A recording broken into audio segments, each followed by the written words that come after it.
Hello, hello. Welcome to the second episode of one of the bloodiest spectator sports of all time, Debatey McDebate Face. As we all know, the only way to really figure out who's right and who's wrong is to argue in front of an audience in a debate format. Today, we've got two big names in the cultural, societal, political critique game on YouTube. In the left corner, we've got Bad Empanada, and in the right, we've got Garbage Bin of Ideas. And today, we're here to hammer out one of the age-old questions: revolution versus reform, and how to apply these bits of theory in a practical manner today.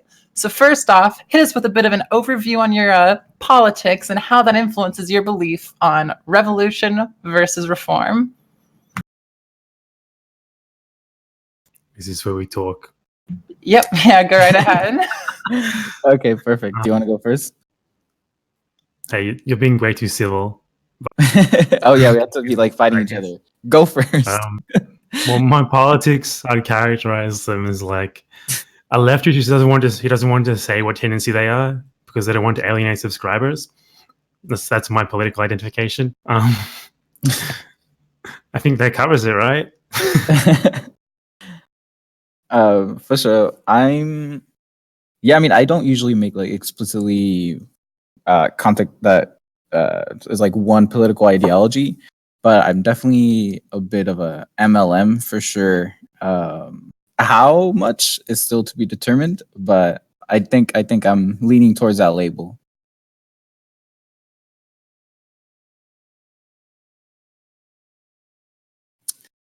And okay, are we?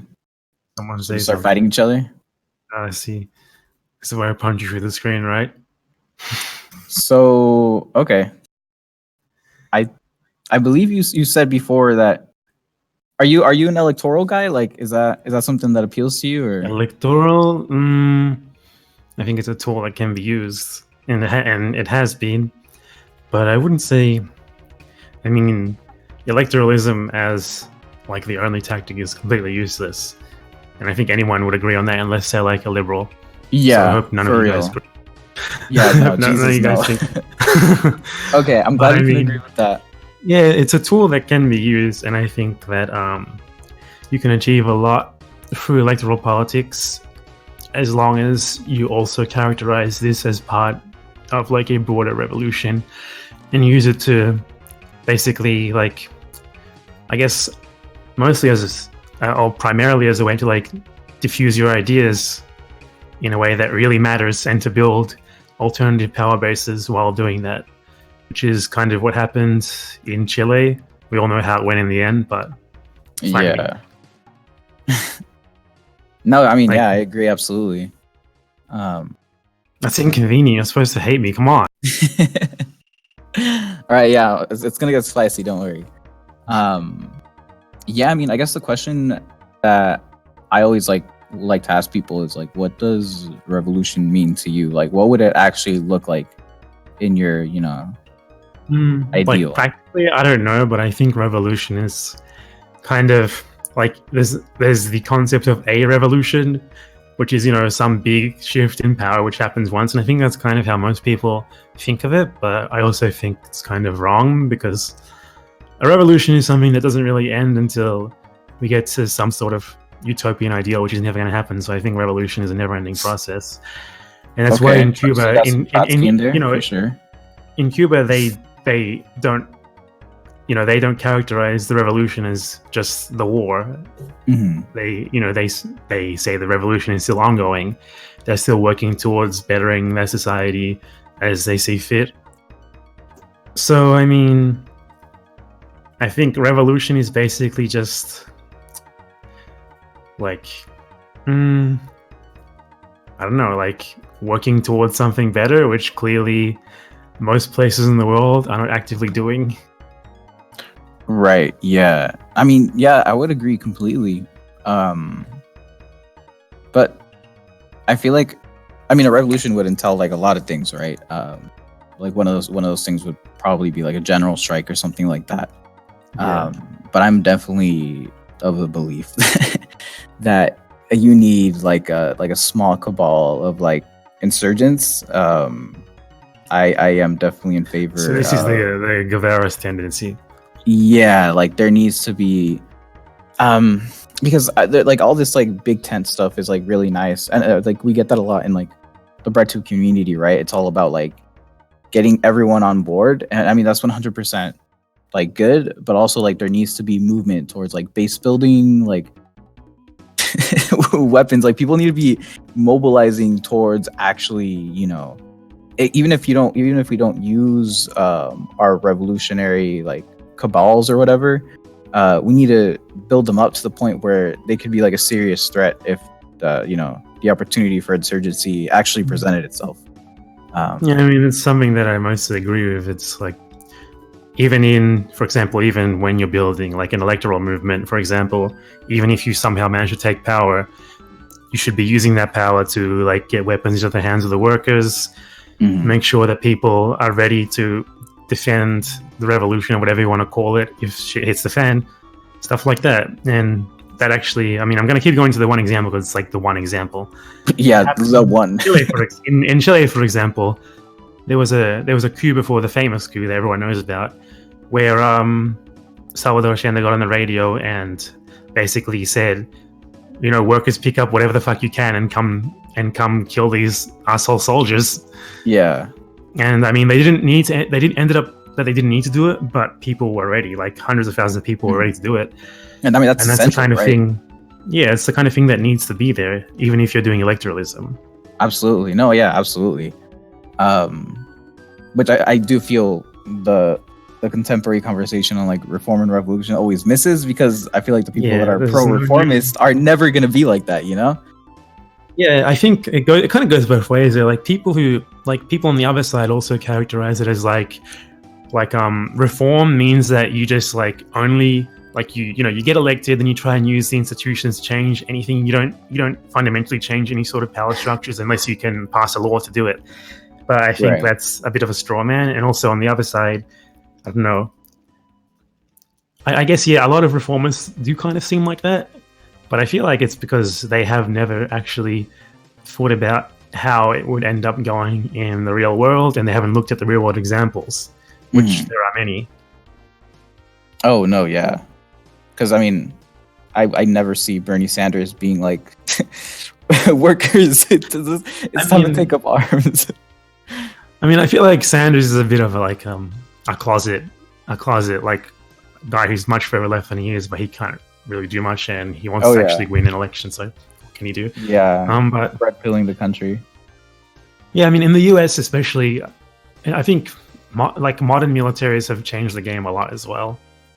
Like they're so much more mobile than they were. For example, in the Russian Revolution, like troops took weeks to travel to places where they like needed to go to massacre workers, and that's a big part of why it was so successful. They couldn't get there, and by the time they got there, the workers were armed and basically able to fight them off.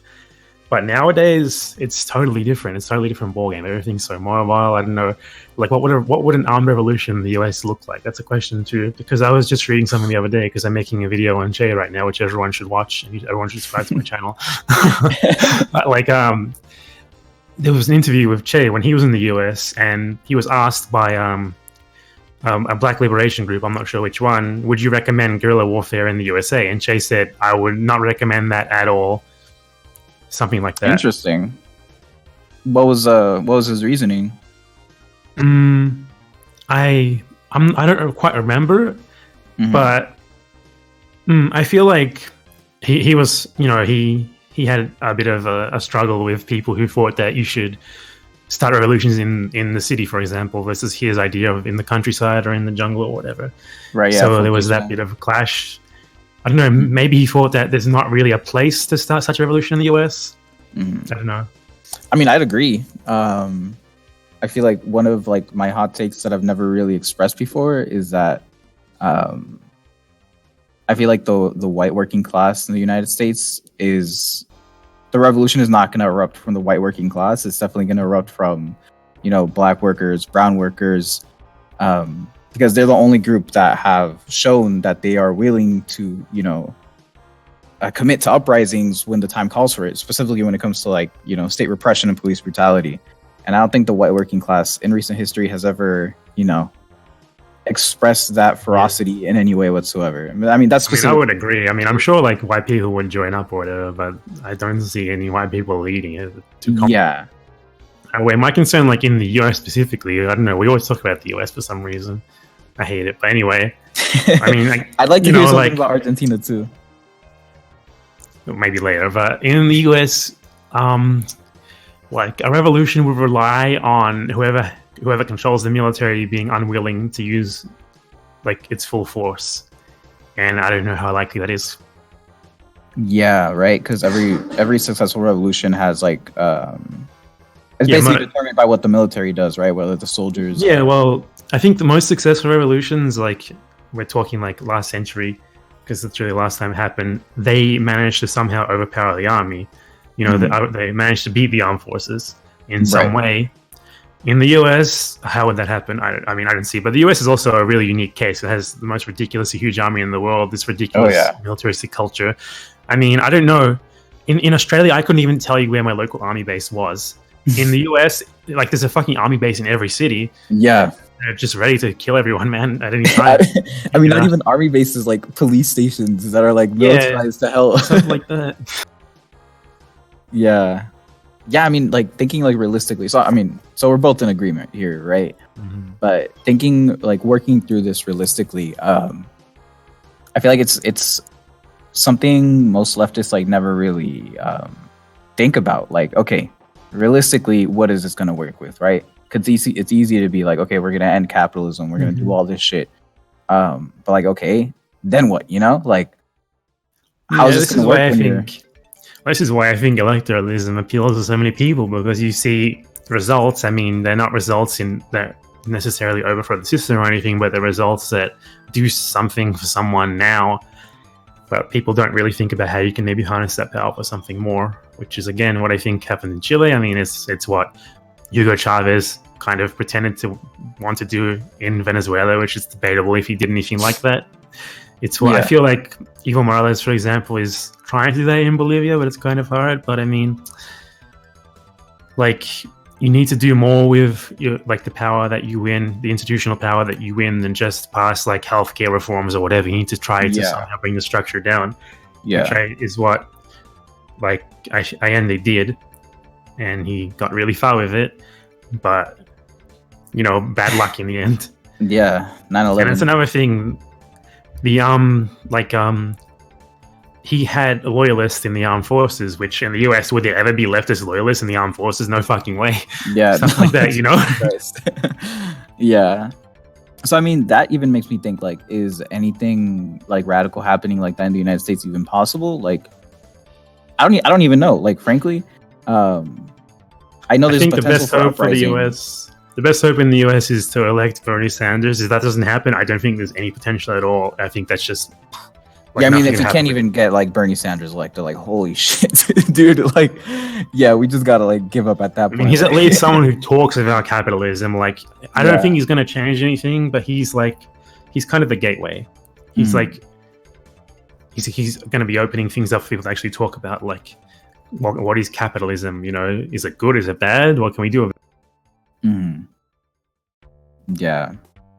I mean, after that, that's why I don't know what position that would be described as, but it's like for me personally, it's like very racial heavy, at least in the United States, where the liberation would have to come from like black and brown folk. That's where the revolution would be. That's where the uprising. I mean, at least in my like most of the serious leftist groups that I know of in the US have been black or Latino led.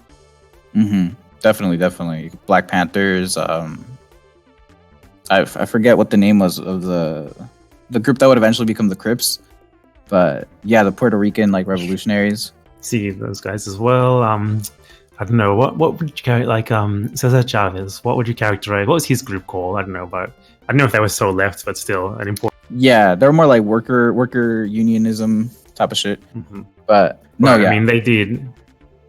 Yeah, I don't know. They used, like, I wouldn't say physical force, but you know, they put their bodies in places where they needed to be. Oh yeah. And I mean, the white working class just hasn't been there, you know, at all whatsoever. So I don't want to alienate people that much, but I mean, Yeah, I think non-white people, whatever term you want to call it, I don't know. I hate saying these words. Like, would definitely be leading any sort of anything sort of thing like that in the US.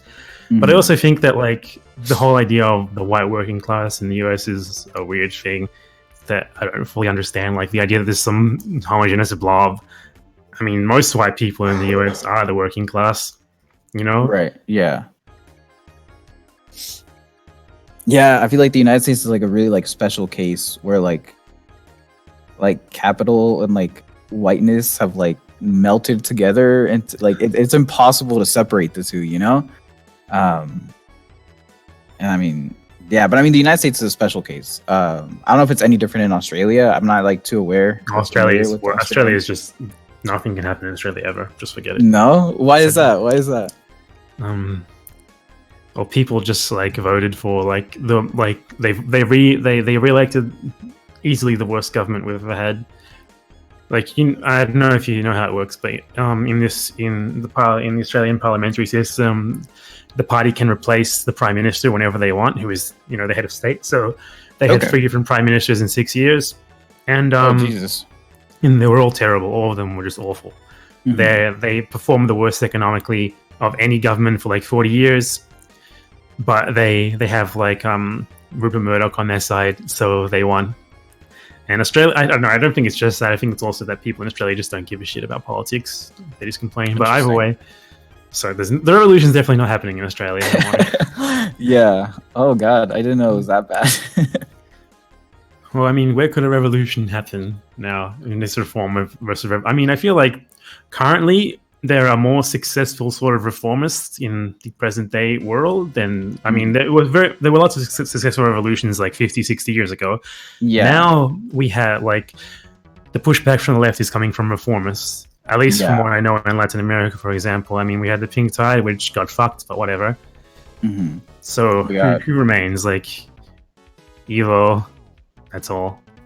Yeah, there isn't.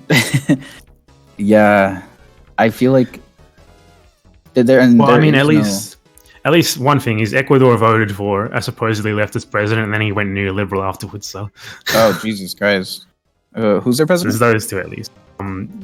His name is fucking Lenin, dude.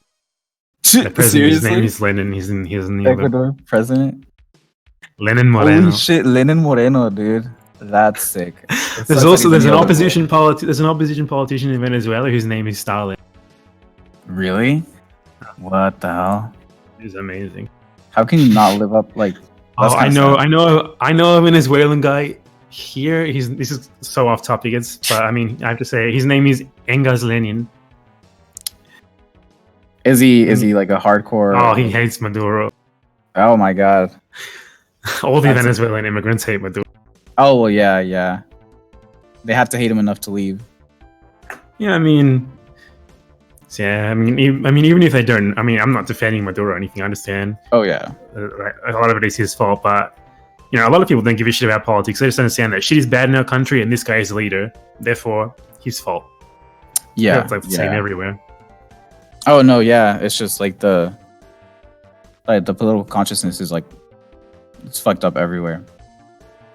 But I had a question actually. Okay. If you don't mind me moving topics a little bit. So I mean, among all this, right? Like all the real politics of the real world, where do you see your channel? Where do you see your channel in all of this? I don't know. I kind of make stuff that I like to make. I think whatever comes to mind, really. like half of my videos stem from Twitter arguments or something, and I was like, wow, these people don't know anything. But like the nationalism one, like I saw. Like I have a video on nationalism that I made explaining that it's not like, it's not what people in the first world tend to think it is exclusively. Like, and that stemmed from seeing I saw way too many people just saying, nationalism is always bad. Nationalism is that. Mm-hmm. I don't know. I guess my kind of idea is just to like remind people that other parts of the world exist. And I mean, I'm probably not the best person in the world to do that because I'm from Australia. But I was surprised when you said you weren't a person of color, to be honest. Because you didn't used to show your face, right, in your older videos. Yeah, initially I didn't, but Mhm. I don't know. Maybe my accent isn't so obvious. Yeah. But now it's kind of obvious. But either way, I mean, people think people from Argentina comment on my videos asking me if I'm Argentine and stuff. They can't tell the accent. I mean, I don't know if that's a good thing or not. Yeah, I wouldn't. But yeah, I mean, I just make videos that I want to make and that I hope help somehow. I don't know. I don't know. I'm lucky to have. I mean, I'm not living off this by any means, but I feel like I'm lucky to have the time to do what I'm doing, even. So, to have the time and just the access to the stuff that I need to make this sort of stuff. So, hopefully, what I make makes a difference somehow to someone. I feel like, I don't know. I guess I see myself as sort of like a shitty university professor. You know what I mean? He has a bachelor's degree and isn't qualified to be a university professor. Yeah, that's the end goal. I mean, that's what I got into it because I thought about spending another 6 years writing shitty theses that no one's ever gonna read, and I was like, why would I do that when I could start making stuff that people actually like to watch and people actually just right now? Well, why would I write some PhD thesis for 6 years that 5 people will read ever? Yeah, I mean, I am not pro academia whatsoever. I'm in a university library, and I'm like, fuck this place, dude.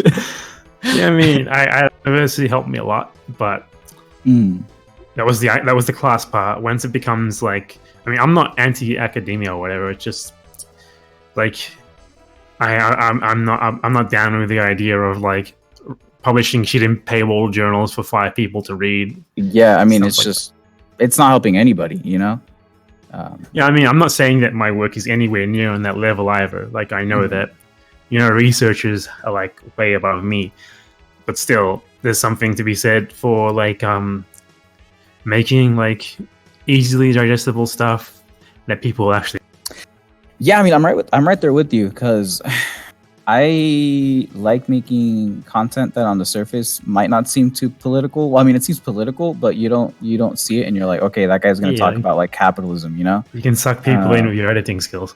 Yeah, yeah. I mean, that's hugely important too. I'm trying to make something that's educational, but at the same time, it's entertaining, and I mean, because I don't personally like to address actually existing political things. My last video was Monopoly Socialism. The one before that was Minecraft. The one before that was the late stage capitalism of Super Smash Brothers. So I mean, the world is burning, and I'm out here making little videos on video games, you know. So yeah, but what can we do? We're individuals, but that's my excuse. Yeah, no, yeah, absolutely. Because sometimes I feel bad about it. I'm just holy shit, you know, I could be doing anything else, but I'm sitting here editing. I mean, I recently received an email from I don't know, I've never gotten emails before. Someone who was a young person and who sounded like they were trying to put the entire world on their shoulders, and they felt bad that they were just kind of living their life rather than doing this sort of stuff that we're talking about. And I didn't really have anything to tell them other than I don't think you can do much.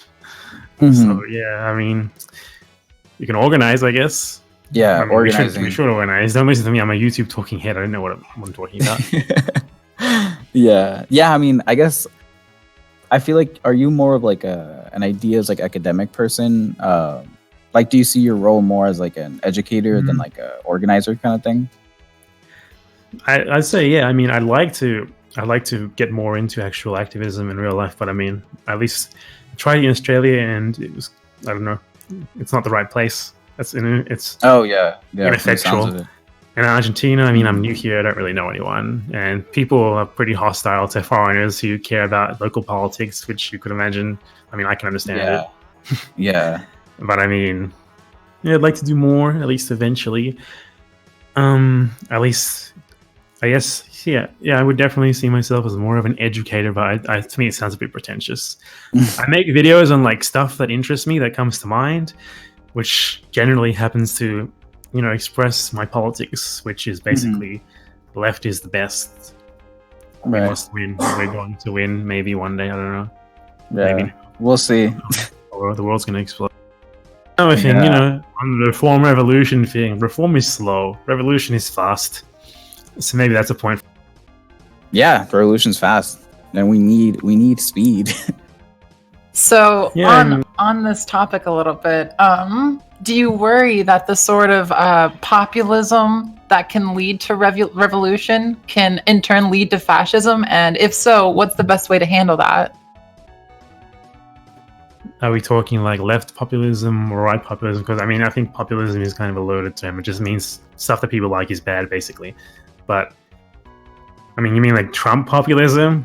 Well, that's the thing is that a lot of people would argue that say Bernie Sanders supporters, there were some level of Bernie Sanders supporters who didn't really engage with like the leftist policies and instead engage with like the fuck the system, we're gonna change it up for a little bit, who ended up shifting over to someone like Trump because there's sort of a tie in these populist movements. And so I'm wondering if you see that sort of tie there, or if you think that there's like an effective way to handle that kind of stuff.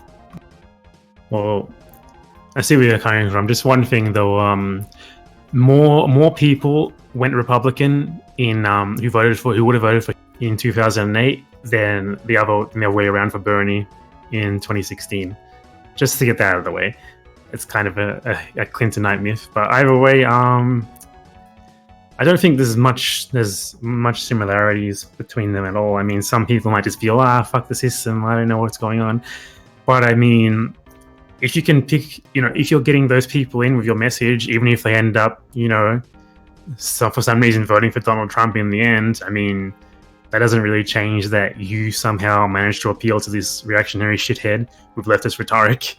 I mean, to me, that sounds like a pretty useful sort of tool. And I think the start, if we had time, like people like Bernie Sanders would be the start of something more. Like he wouldn't be the leader. He wouldn't be the one leading the charge or anything, but he would be like the thing that gets people out onto the street, gets people realizing that, a better world is actually possible because enough people somehow voted for a guy who's like some shitty Nordic social democrat in the US. So, I mean, I don't think there's much of a chance of sure, you have Trump, who obviously is bad, and he kind of went all fuck the system and stuff, but all it takes is 2 seconds of analysis beyond the surface to see that it's bullshit. With someone like Sanders, you can spend 2 seconds looking at what he's actually going to do and what he's done and see that it's not bullshit. So, I guess you have the surface level, message, and then you have critically engaging with that message. I guess getting people to the second part is the important thing, somehow. The class consciousness, right? That's the... Yeah, basically. That's the antidote to fascism. But I do think there is, a genuine... Especially in, a struggle, a legitimate struggle. They're revolutions are messy, right? So I do think to curb fascism, you need some form of authoritarianism or whatever. And again, I don't know if we're gonna agree here, but I do think when there's a revolution, the impulse towards fascism or socialism or whatever, it's chaotic. People are going to follow, whatever they feel for completely illogical reasons, a lot of the time. So I do think, whoever the insurgent groups are, whatever socialist groups are there, in the time of the revolution, some undemocratic structures are necessary to curb fascism. I do believe that. I would say that in an actual sort of revolution, we'd be on opposite sides. Not you and me, the fascists and us. So it wouldn't be that much of a problem. It's easy to get an excuse to eliminate the fascists when you're fighting them. Wink, wink. Yeah. We're getting there, aren't we? Yeah. I don't think we can go any further left than that on this stream. But I guess, yeah, I mean, I guess the split wouldn't be like fascism, socialism. It'd be more like socialism and like, I don't know, what are they calling it now? Social Democratic democracy, whatever. socialism. No, I think I Like mean the actual SRSD. democratic socialists wouldn't have no problems with a revolution, and I Mhm. think they'd have no problems joining up. Hopefully, like the Well, I social don't democrats, even I know guess. about I mean, Like, I mean, I I don't think AOC is going to be, we're talking like Americans mischaracterizing, democratic socialism is this electoralism that we're doing, which is like milquetoast EU style reforms. Obviously, no. Yeah. I was talking like like actual Marxist democratic socialists. Okay. Who, Yeah. like The real electoralist deal. Marxists. Gotcha. Yeah, I mean, the political imaginary is like very limited here, so some of those things go over my head for sure.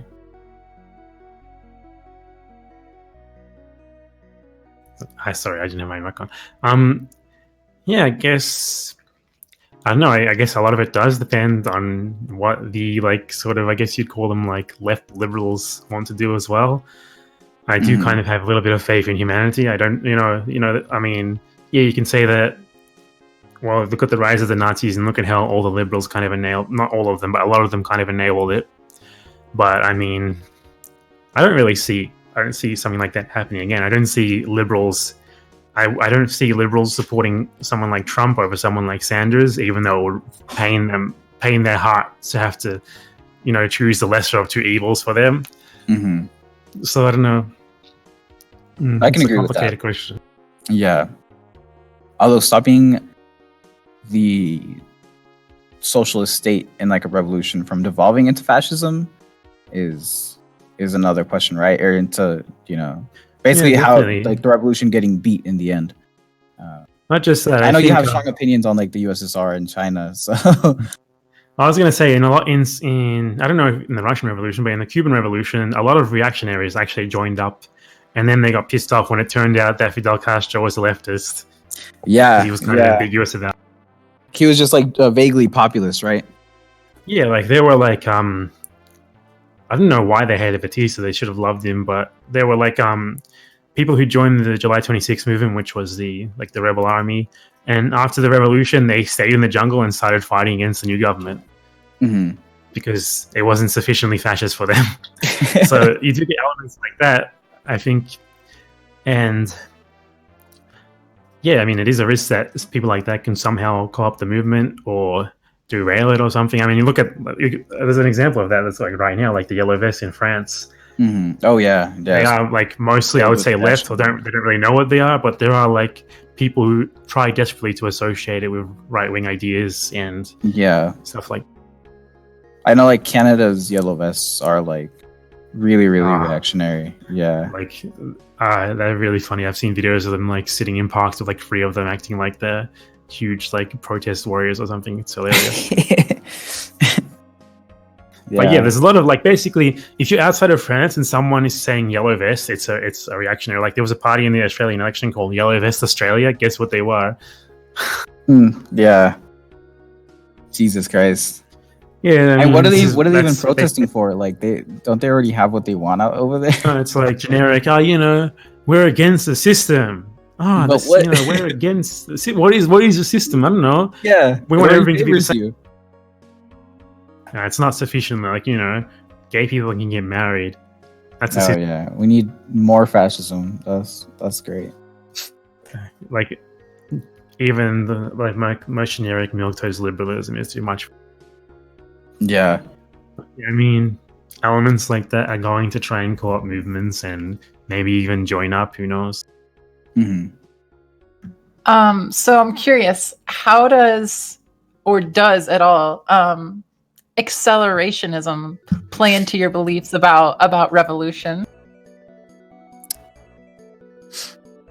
Accelerationism would be like, I hope that Donald Trump keeps winning elections so that everything keeps being really bad, and then maybe people will get mad enough to do something.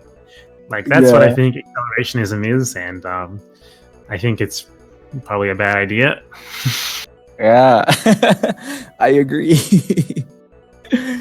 I can't get behind accelerationism. I think we should have like our finger on the pulse, right? And know it's like, okay, like a recession's coming, right? Like that's going to be beneficial for the movement.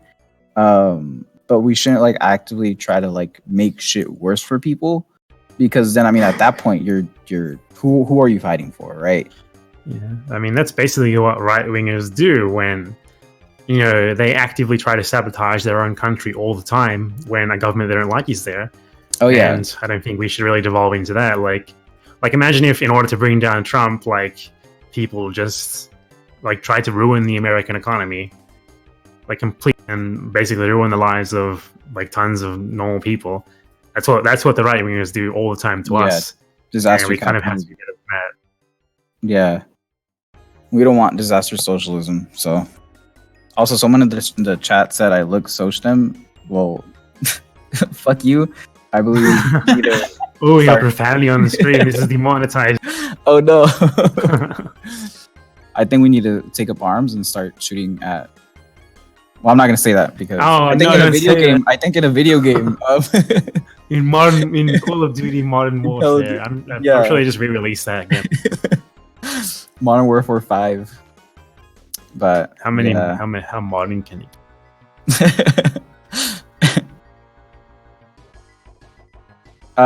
People keep saying Posadist. Do you have anything to say about that? I think it's objectively correct. I think we need to nuke everything, and 2, we need aliens. It's a real shame that the Area 51 raid didn't result in. Like, I'm gonna be honest, I'm like not an intelligent person. Like, I'm more of like an action person. So like I don't even know what Posadism is. Oh, it was this Argentine Trotskyist who thought that nuclear apocalypse would be good because you could make socialism afterwards, and he also thought that if aliens exist, or maybe he thought that they do exist, I don't remember exactly, we should try to harness them for socialism. We should get them one out. Those are the two like positive ideas that I know of. Yeah. Okay. So factually correct, basically, is what you're. Yeah, what you're objectively. saying. I mean, I can get behind at least the second part. If there are aliens, we should definitely make them socialist. Oh they're already socialist if they're smart.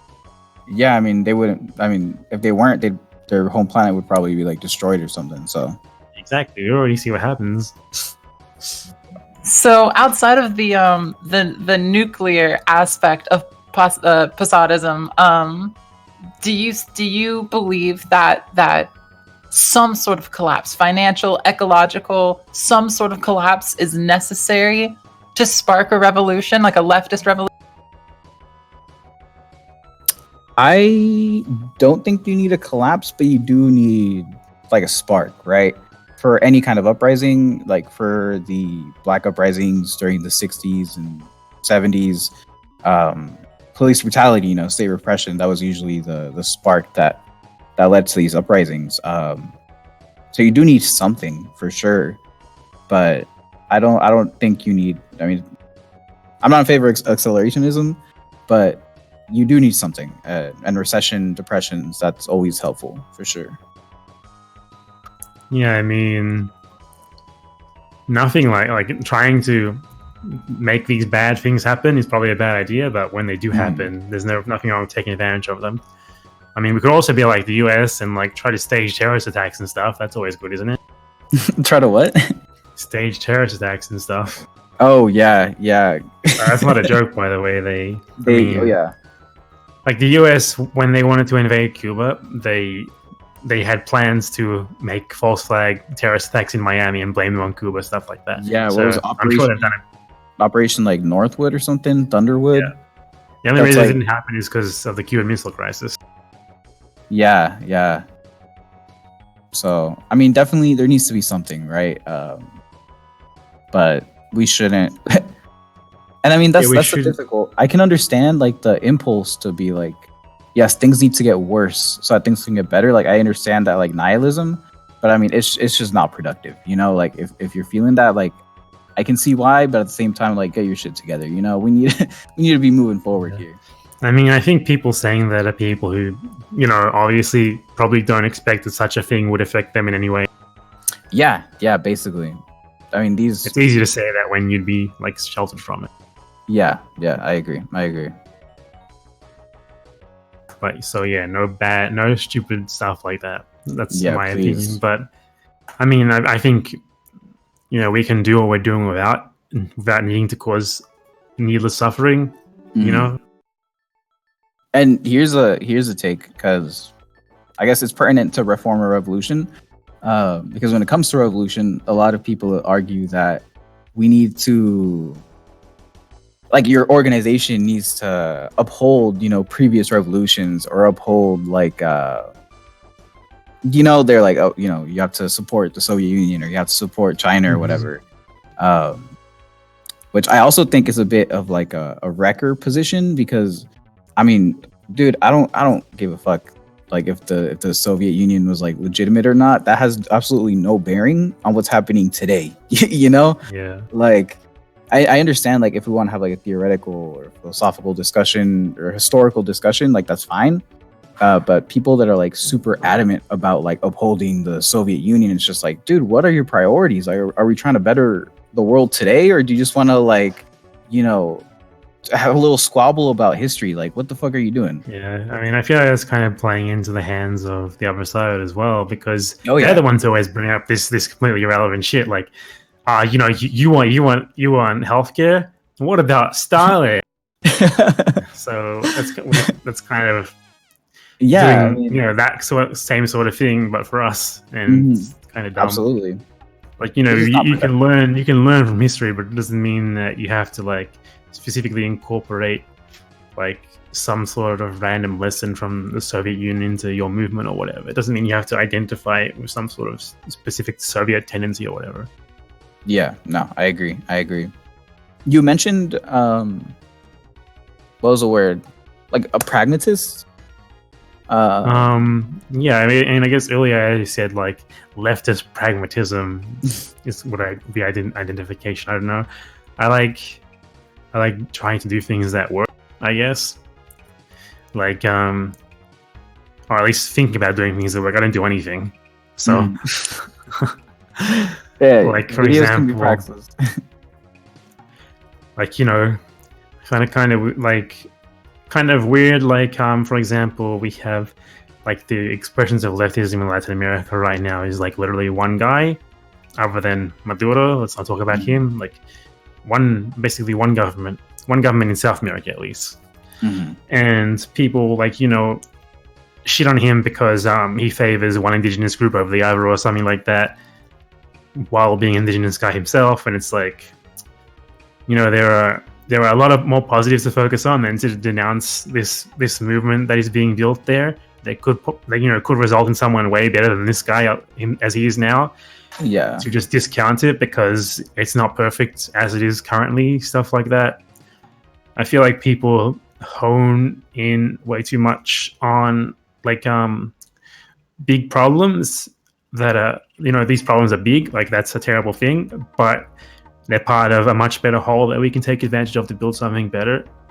I mean, ultimately that's liberalism, right? People that think the real world is like just like another version of Twitter, where they can like cancel or like disavow something, and they can just be like morally righteous. Exactly. Like I've had plenty of times, like on Reddit, for example, I like someone posts like some story about Evo Morales, and you look at the comments, there's always someone like posting some link to Wikipedia, probably with a face like this or something, like just having to mention the bad things about him. And it's like, dude, it's this isn't about him. He has a party called like Movement for Socialism with like 10 million members, dude. Come on. Yeah. There's a lot more there's a lot of positive things to look at here. You don't have to focus on, I mean, you can talk about it, but you don't have to like bring it up every single time you hear about him. That's something that the right wing loves to do. Yeah. That's why I like a lot of like Mao's writings, because they talk about that like discipline in the movement, like where and when is right. There's a good time for criticism, and where it's not, like not to gossip like that. So I think his writings are helpful, and I think a lot more people should read them for sure. I don't know if I just say I'm a Maoist or anything, because like Maoists, at least in the United States, are fucking crazy. So, like, Well, from what I understand, Maoist self-criticism doesn't have a good reputation. yeah, no, not So at maybe all. maybe he didn't apply his writings as well as he wrote. Oh yeah, the text is good. I mean, reality is a little bit different, but yeah. I mean, I believe in the death of the author, so we can just pretend that his name's not attached, and we can forget what he. Yeah, right. I just wanted to say we're coming up on like the 45-ish minute mark. So anyone in chat, if you have questions you want to ask them, I will you can go ahead and send them and I'll read them and pose them to our debaters here. But until some of those come in, you all can keep going with your Mao conversation. I just wanted to butt in for a second. For sure. I guess this is where we have to start. I think this is when we have to start disagreeing with each other, or else it's clickbait. So, well, this has already been clickbait. We were supposed to like give some. Okay, we can do. Wait, let's do introductions again. Hi, I'm Bad Empanada, and I'm gonna own this guy in the marketplace of ideas. There we go. I'm the garbage bin of ideas, and how can I? You already can't own. Yeah. No, there is no marketplace of ideas because it's garbage. So there you go. Damn, I just lost in the marketplace of ideas. So what is there about Mao? I don't know. No, I mean, I think Mao has lots of good theories, and I don't want to say anything about anything else. Mao has lots of good theories, but a lot of the people who have applied Mao's theories have been a bit weird. Not just in the US, everywhere. Yeah, I mean, there's definitely a lot of good things, right? Like Black Panthers, where basically they follow Mao Zedong thought. I mean, Che Guevara's prime influence was basically Mao, as much as people say. In terms of like practical like military tactics, that all came from Mao. Without Mao, they wouldn't have been. Che wouldn't have written what he did about guerrilla warfare.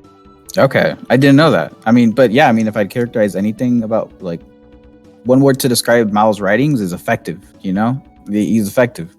So yes, I mean, I haven't really read much. I've read more like military side of Mao and Che Guevara. I mean, I've read basically all of Che, but of Mao, I see like the military side, like basically, like I think there's a lot more good. Just like in terms of Mao as a tactician, you can say nothing but good things. And everything else, I don't know. All right. I have a question, mostly just from me. Do you think that there are any, I guess, substantive socialist countries in the world today? What do you think? I mean, I think, are there any socialist countries? I don't know. I mean, there. See, this is a difficult question, and I mean, like, I'm not like super knowledgeable on things, so like my opinion is totally open to being changed here. I mean, Cuba seems to be doing pretty well for itself. There were some market reforms a few years back. Correct me if I'm wrong. Right? Yeah. Still kind of ongoing. Yeah. So I mean, that's not a great sign, and I mean, there's definitely a lot of complications there, but. I don't think I'd call them socialist per se, but they're outside of the control of like global capitalism, which is 100% a good thing, and I support that. There's a small movements like Zapatistas and shit in like Chiapas, but like actually existing socialist countries, I don't know if those really exist. Yeah, I kind of agree. I mean, I would say there are places that are moving towards socialism, some of them kind of slowly, which is a bit understandable. But is there an actual any country that is like well on the way there? No. I mean, I think Cuba is the closest thing, but it's a matter of circumstances. It's it's 90 miles away from a country that's been doing nothing but sabotage it for so long. Like, it's understandable. Yeah, I mean, in Cuba, there's like a siege mentality where their first priority has always been survival. and that really limits what they can achieve and what they can work towards, and it also results in at least a little bit of authoritarianism. I'm going to say a little bit so as not to offend anyone, but I mean a lot of the kind of authoritarian things they do, I can kind of understand them, because what if they I mean, I think democracy in Cuba is more substantive than most people think, but what if they had like a liberal democracy style election? What would happen? Obviously the US is going to somehow buy it. Of course, yeah. They can't. It's not an option, and then they get criticized for it anyway. And that's like a running theme, right? Like siege mentality exists in like almost every like historical socialist state because of they were under fucking siege all the fucking time.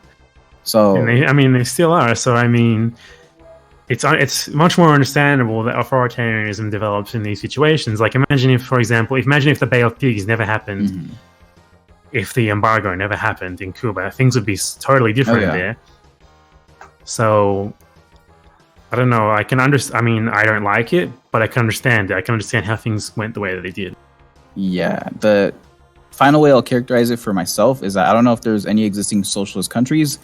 There are countries that serve as like a counterbalance towards like U.S. hegemony, and that's a positive thing. Anti-imperialist countries. Are they socialist? I don't know, but is it a good thing that they exist? Yeah, I do think so. Yeah, I agree. I think like, the fact that in Cuba, like people earn like $30 a month, but the government does enough with subsidies and controlling import and export that they can, still get enough that Cuba is at least above average in Latin America and the Caribbean in terms of living standards says a lot. Like it kind of disproves a lot of what people say about, you need a free market, nothing else will ever work. It is still a poor country, obviously, but still, they do more of what they have than many other countries do. Absolutely. We have a question here that says, okay, read the Allende versus Castro debate. Is there anything to rescue from Allende renationalizing industry, health, and education programs? And I also probably pronounced that wrong, so I'm sorry. I mean, I think, is there a debate between Castro and Allende? I thought they were pretty buddy-buddy, but I mean, I think there is a lot to learn from him. I think the only reason that he didn't achieve a lot more than what he did is because of really bad luck. I mean, if you guys don't know what happened, basically, there was like he had a lawyer. He had his commander-in-chief of the armed forces was a loyalist, was very loyal to him. He wasn't like a socialist, but he believed that he didn't want to interfere in politics, and he was like being stalked by reactionaries, and one of them, like some general's wife, like accosted him in the street, and he pulled out a gun on her basically, and he had to resign in shame, and then Pinochet replaced him. So that's what happened there. It's like it's a really ridiculous set of circumstances right there. Yeah. And before that they were doing pretty okay, but what we can learn from that, I mean, one, don't be really unlucky, and two, we can learn a lot from Allende because he did a lot more than just use the institutions. He, apart from the institutions, he supported like building alternate power bases in the countryside. He supported reorganizing the workplace. He didn't actually physically arm workers himself, but he encouraged enough people to do it that they actually did it themselves. Stuff like that, and he was very creative with the way that he did wield institutional power. For example, like the government hired teams of lawyers to try and find ridiculous like constitutional loopholes to get through like nationalizations and stuff like that, and to like somehow like and to try and like, for example, tie up. For example, they would like seize factories and farmland and stuff, and then they would tie it up in like the courts for so long that there was no possible way that the cases would ever finish before an election or something, and before people started reaping the benefits of it, and before the land rights didn't matter anymore. Because I guess the idea of him was that to wield institutional power at the same time as like wielding popular power, not just using institutions, as an expression of the will of the people, but also building up the power of the people to eventually supplant the institutional power at the same time. And I mean, it was kind of working because he gained popularity during his presidency. He went from I think it was 35% to 40-something% of the vote in the midterms. At that rate, he probably would have won the next election if they had held out for 3 more years. And from there, it would have been who fucking knows? I mean, they probably would have ended up being invaded by the USA, but we'd be talking about them in much better terms. They get a bad rap as a negative, people who don't know anything about what he did just say, he's an example that pacifist reformism doesn't work, but he was not a pacifist reformist in the slightest. Nothing even close to it. I mean, if you look at any picture of Allende, you'll see guys in suits with AK-47 sitting next to him. That's not a pacifist. And do you have any videos on this topic? I'll probably make one eventually. I mean, I have my I want to hear you talk about this. But it wasn't so much about, I guess, something that I want to cover eventually, because no one ever talks about what he actually did, just what happened to him. Yeah. Someone in the chat has they've talked about it a couple times. What are your opinions on the DPRK? Yeah, that comment keeps popping up. Yeah. I can go ahead and start. I think the existence of the DPRK is I mean, what else did we expect from the way it was treated, right? This was an inevitable occurrence. There was no other way a country torn to shreds could have resulted, to be honest. That's the way I see it. We can't deny that the DPRK has a shitload of issues. That's putting it lightly. But we can't.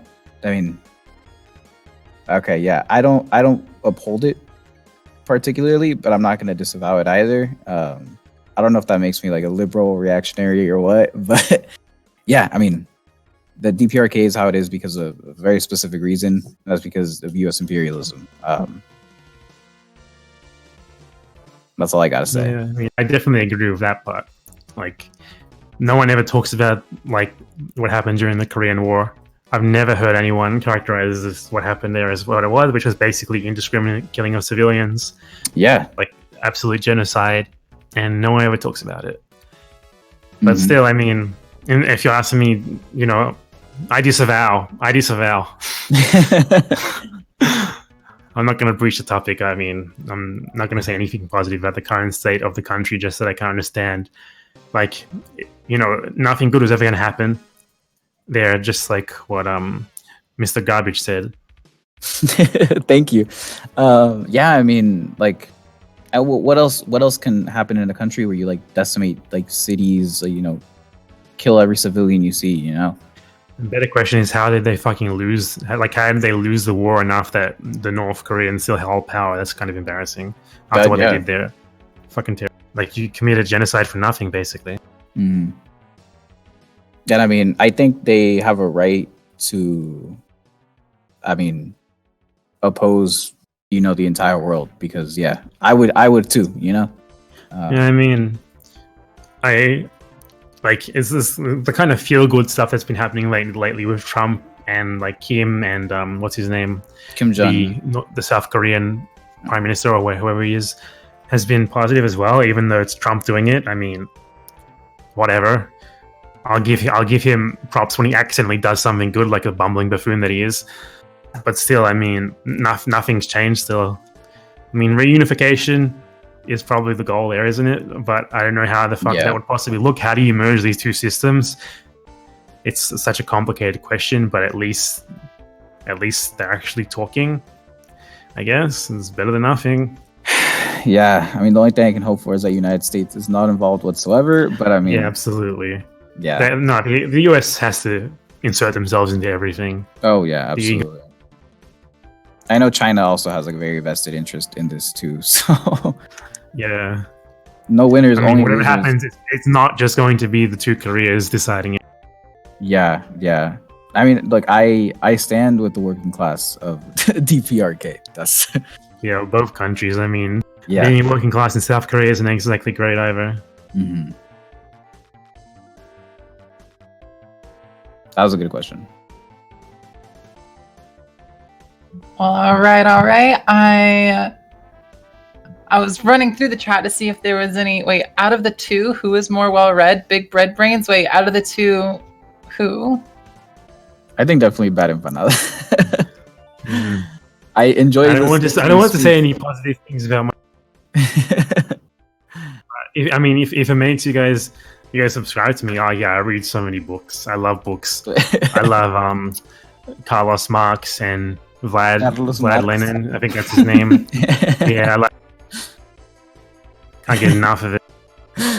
Yeah. I mean, for every video I make, I try to read like a book or two on the topic. So I'm not going into it uneducated, but I usually learn through the process of creation. Because like I said, learn a lot in the same way as well. Like I try to make stuff that I already know about, but even still, I learn more about it while you're doing it, right? I mean, to be honest, I'm just doing YouTube for myself, dude, because I learned so much making videos on these topics. Yeah, you should just sell your editing skills already. I'll buy them. Yeah. All right. Well, this has been quite a bloodbath today. Yeah. Do you both of you go ahead and plug whatever you've got going on, and then we'll go ahead and tie a bow on this. Sure. All right. You can find me at Torres_ASDF. So the first four letters of the keyboard, Torres_ASDF on Twitter. Also Instagram, on YouTube. I'm the Garbage Bin of Ideas. You can find me on Patreon too. And I'm releasing a video tomorrow, actually. It's called How Machismo Almost Killed My Dog. And it's about how machismo and capitalism almost killed my dog. So definitely check it out. Sounds good. Well, my YouTube is Bad Empanada. My name is Bad Empanada also. Just look at my channel and subscribe and stuff, I guess. I have nice videos. The ones that you should watch are the one on Che Guevara and the one on Peronism and the one on nationalism. Don't watch anything before that. But yeah. Yeah, honestly, I'm working on a video right now. Hopefully it will come out in the next week. So check that out if you like videos, I guess. I don't know. But yeah, it's been really good destroying you in this debate. Yeah, I feel thoroughly destroyed right now. In all caps. Yeah. All right. Thank you both for being here. This has been a wonderful conversation. Debate. Yeah, a wonderful debate. I'm glad to be here. Thank you so much. Thank you, everyone.